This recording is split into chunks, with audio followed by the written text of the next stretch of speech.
All right, everyone, welcome back into another NFL DFS video. Going to be touching on the top showdown picks here for this Thursday night showdown between the Tampa Bay Buccaneers and the Atlanta Falcons.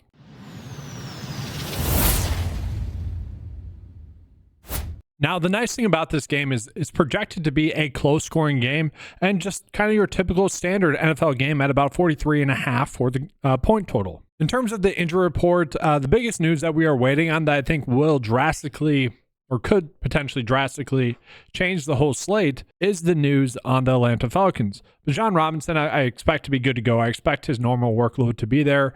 We'll talk about what his normal workload could potentially be going forward. But the big news is Ray McCloud. Will he be active in this game? He is currently questionable.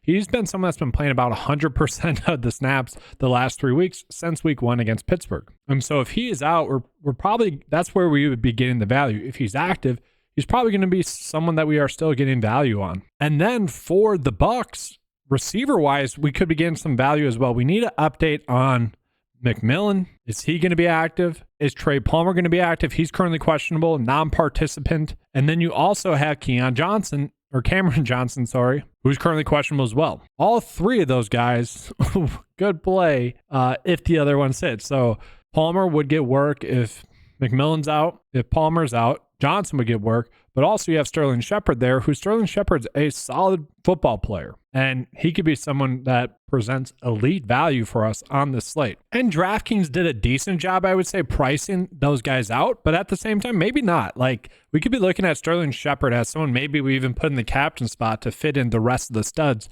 for this slate. Massive value potentially on this slate with those receivers. That being said, let's just stick with the Bucs since we're already here. And so looking at guys, Mike Evans is actually higher priced than Chris Godwin this week, not much. Okay, so really last year was frustrating with the Tampa Bay Buccaneers because Baker Mayfield could not hit Chris Godwin on a bunch of routes. The biggest improvement in this offense has been Baker Mayfield able to hit Chris Godwin on a lot of those over the middle routes, and they've been giving the ball to Chris Godwin in a lot of short yardage situations. And I would argue that Godwin is the player that's going to be the safest here. So I probably do want to be starting my builds out with Chris Godwin, probably just in the flex. Looking at Baker Mayfield's been extremely consistent as well. -1 game against Denver, which Denver is just a team and a defense that I think we're just going to be staying away from going forward. They have proven that they are a great defense. And so you kind of write that off. And besides that, he's had a start of over 19 fantasy points in every single game. Now, I would also argue that this is going to be his most difficult matchup other than that matchup with Denver. But we probably are going to get around 15 for a fantasy score. Actually, let's just take a peek at what the projection data is telling us. About 17 for a fantasy score for Baker Mayfield, which I'd be good with as well. You look at some of the props data for PrizePicks and Underdog, they're giving him a line of about 16. So if we get that from him, that is very solid. But from there, that's where we start to, kind of wonder what we should be doing. So for the Bucs, the biggest question mark is what to do with Rachaad White and Bucky Irving. We look at the snaps for those two. It definitely became much more concentrated snap count wise last week.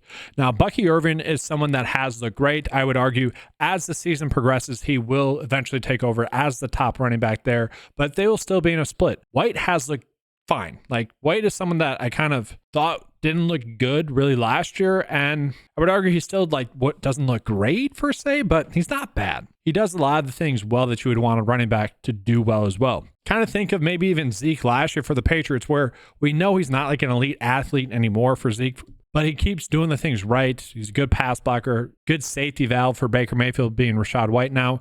And so it's tough for me to imagine, especially on a short week, White losing out on his workload. And I would still be treating him as the top choice in this backfield specifically for this week as well. We'll see what happens after their, extended week next week. But that being said, I do think a lot of people are going to talk themselves into Bucky Irving as an option, and I wouldn't hate it, but I think White's going to be the safest route to go. Maybe scores a touchdown in this game, been using the passing game a decent amount as well. As always, we're going to be looking at the kickers as well, kind of whatever their DST we're going to be on a little bit as well. Looking at K-Dot, and K-Dot has certainly been interesting, I would say, guys. K-Dot had a good game kind of last week. Again, a lot of receptions, not a lot of yards. He's been playing a lot, basically 100% of the snaps as well. If that continues, he is certainly too cheap. I don't think I want to play White and Otten together in a weird kind of way, but I would argue if those other receivers are going to be out for the Bucs, Kadon would then become a better option as well. So this is kind of what I'm looking at here for the Bucs. We can kind of load up on them, price and soften us to the point where we can do that. And then again, we might get Sterling Shepard or Trey Palmer as good options. Probably just Sterling Shepard is kind of what I'm assuming here on the slate. But don't be surprised if Johnson's actually the receiver that we can be on as well. Like if you're playing 150 lineups, you're going to want to be on him a little bit as well. And jumping back into the NFL DFS cheat sheet, sorting it by value, you're going to see the quarterbacks, they're typically always going to be the best values. But after that, we got Drake London and Bijan Robinson popping up as some of the better values. Now, this will change and update as more Vegas lines get added into the projection data. That's a big thing, guys. I'm recording this on Tuesday, so that will be updating more and more throughout the week up until lineup lock. So we'll get a better indication of that. So like Darnell Mooney, someone we're not getting much lines for. Ray-Ray McCloud is someone we're not getting any lines for. Shepard, someone I think we'll get lines for. That's where we will be able to get a good indication of who we really should be looking at. But this is telling us that Robinson and London are going to be good options. Now, some people might talk themselves into a play that I would say would be a mistake in Tyler Algier. Tyler Algier had a great game last week. He had a lot of room to run though as well. I'm actually kind of curious.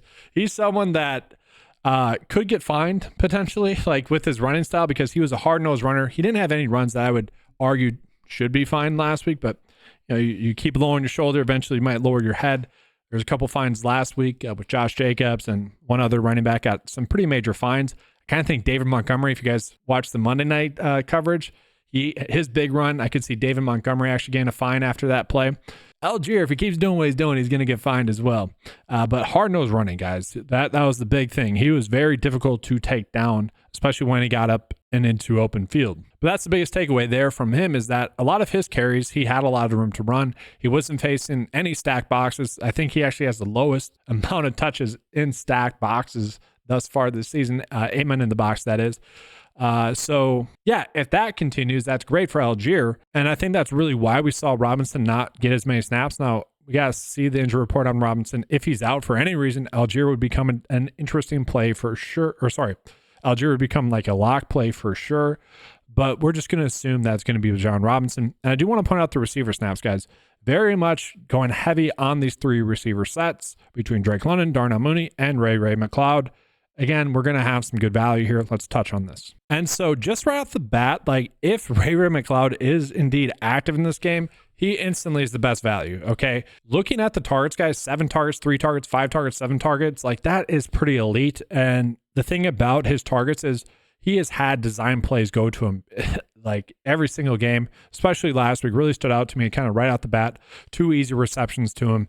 That's the thing. He's going to get some easy receptions. And just at this price tag, he certainly would be too cheap if he is active. Now, if he sits, I don't think we would actually know exactly who it would be. It'd probably be Hodge. At the same time, I don't know if we know that for sure. Casey Washington, someone that had a great preseason. Chris Blair is someone that had a good preseason. It would be interesting to see who they would call up. And I think we could actually end up getting some clarity on some good plays there. Now, that being said, guys, maybe Kyle Pitts would actually benefit from Ray-Ray McCloud being out. I am not a Kyle Pitts guy. I never talk up Kyle Pitts. I always talk Kyle Pitts down. He's always been overrated.